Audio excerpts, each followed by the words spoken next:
بسم الله الرحمن الرحيم. En ces temps de crise, de licenciement, de fermeture d'usines, l'Assemblée nationale a officiellement pris l'initiative de prendre les choses en main pour transformer la société et trouver de réelles solutions. Elle a décidé d'ouvrir une commission sur le voile intégral. Pour ceci, les députés ont placé à la tête de cette commission d'enquête un homme impartial et objectif, M. André Guérin. Des femmes qui portent le burqa, qui sont dans des prisons complètes de tissus à Vénissieux de plus en plus, mais je le sais dans la région lyonnaise, dans la région parisienne, dans la région lilloise, et même on m'a dit dans certaines communes rurales où l'on voit cette situation se développer. Ce qui est bien dans une démocratie, comme pour la commission sur le voile, c'est que nous pouvons connaître les conclusions de l'enquête avant même que celle-ci se termine. Voilà ce que vous allez entendre dans quelques mois de la bouche même du président de cette commission burlesque. Franchement, on est dans un pays républicain, laïque, et on va trouver des fantômes dans nos rues. Et voilà ce que vous allez entendre par le président de la République, chantre de la dignité humaine. Elle ne sera pas le bienvenu sur le territoire de la République française. Nous ne pouvons pas accepter dans notre pays des femmes prisonnières derrière un grillage, coupées de toute vie sociale, privées de toute identité.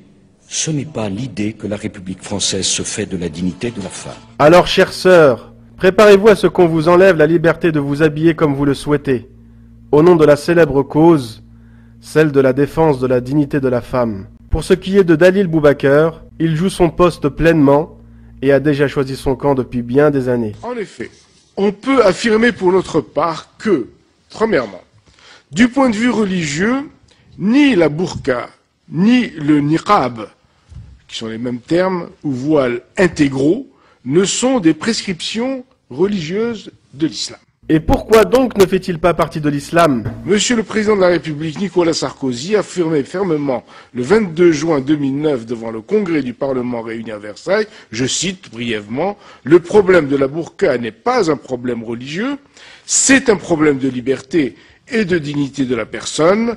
La burqa n'est pas un signe religieux, c'est un signe d'asservissement, d'abaissement des femmes, et je veux le dire solennellement, concluait-il, qu'elle ne sera pas la bienvenue sur le territoire de la République. » Fin de citation. Pour vous prouver que le voile islamique intégral fait bien partie de l'islam, voici quelques preuves. Dans le Coran, notre Seigneur nous dit en parlant des femmes du prophète وَإِذَا سَأَلْتُمُوهُنَّ مَتَاعًا فَاسْأَلُوهُنَّ مِنْ وَرَاءِ حِجَابٍ. Et la parole d'Allah, le Très-Haut, prescrivant le voile à toutes les femmes.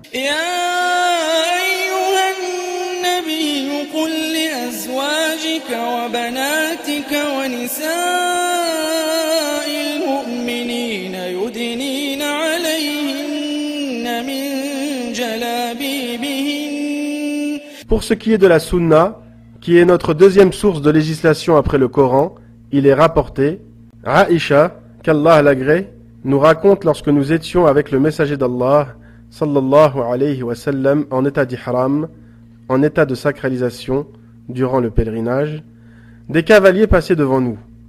Dès qu'ils arrivaient à notre hauteur, nous prenions le pan de notre tunique au-dessus de la tête pour le rabattre sur notre visage. Et dès qu'ils étaient passés, nous pouvions découvrir notre visage.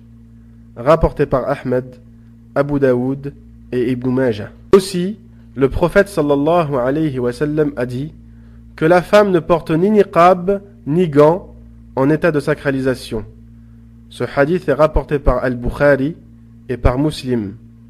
Ce hadith prouve bien que le niqab, voile du visage excepté les yeux, était connu et légiféré au temps du prophète sallallahu alayhi wa sallam. Quel grand mensonge de prétendre le contraire, et bien d'autres preuves nous prouvent son appartenance à l'islam.